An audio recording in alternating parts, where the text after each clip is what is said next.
Performance is about time and space. And to that end, it's about duration, the duration of the performance and the endurance of the performer. Let's look at a couple of examples. Tetching Hsi is an artist who has done a series of year-long performances. Let's look at a little bit of documentation of his work.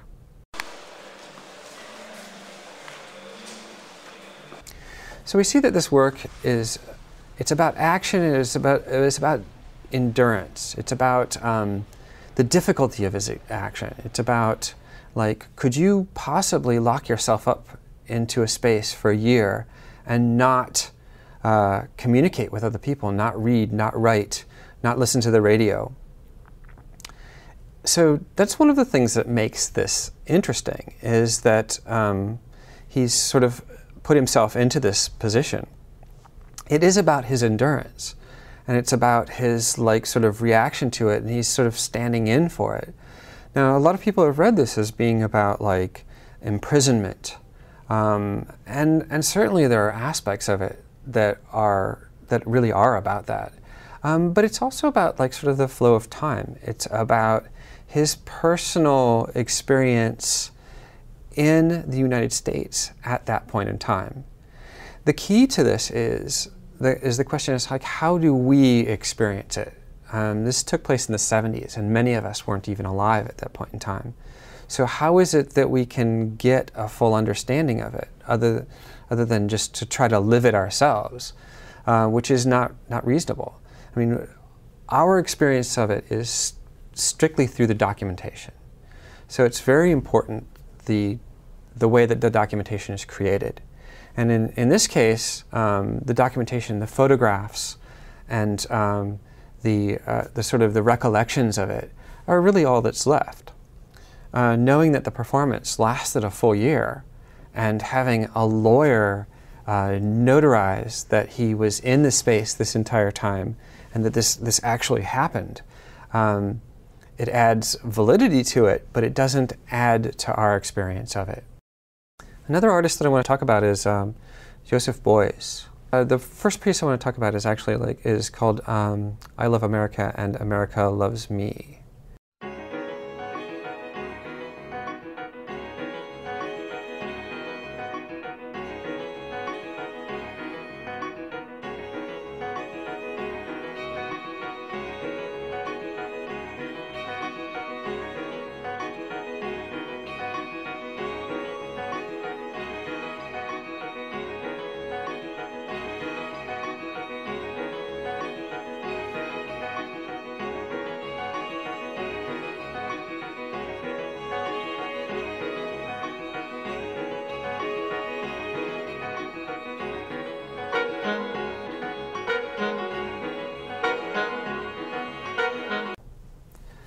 So this performance is considered very important for the reception of the German avant-garde in the United States.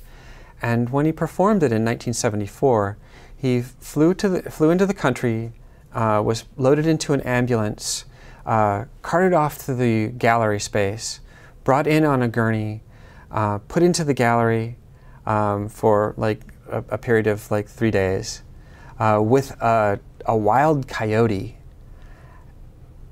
and afterwards was then whisked off again, never having set foot on American soil.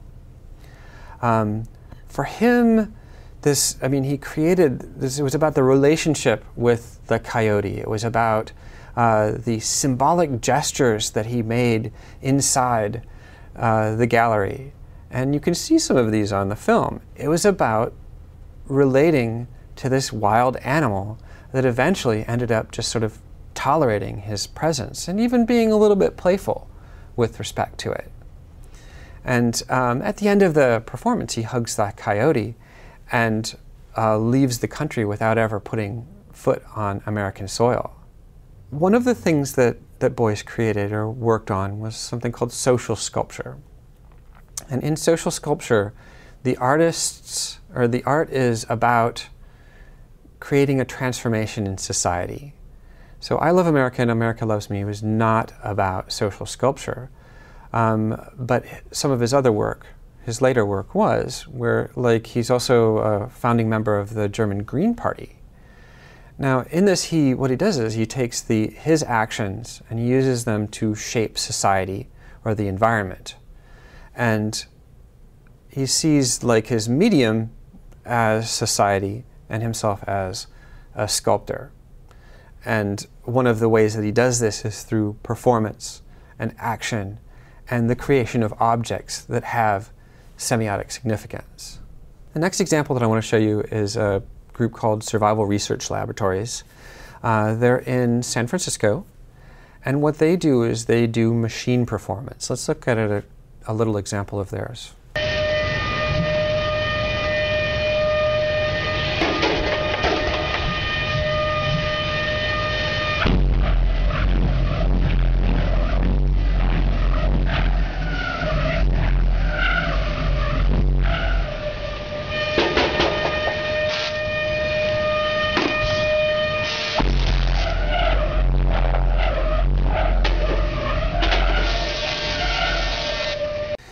Okay, so what you see and what you hear is like is this loud, this cacophonous series of explosions and fire and machines, like these horrific, monstrous machines roaming around and destroying things. And what they're doing is they're using the machines to stand in for the role of the performer. Is this legitimate in performance? Well, certainly. It's certainly interesting.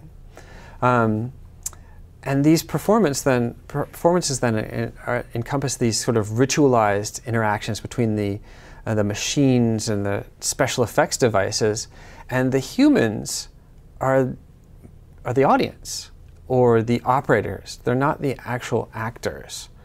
And it develops like these themes of socio-political satire, dealing with the sort of terror and the frightening quality of these loud, flaming machines.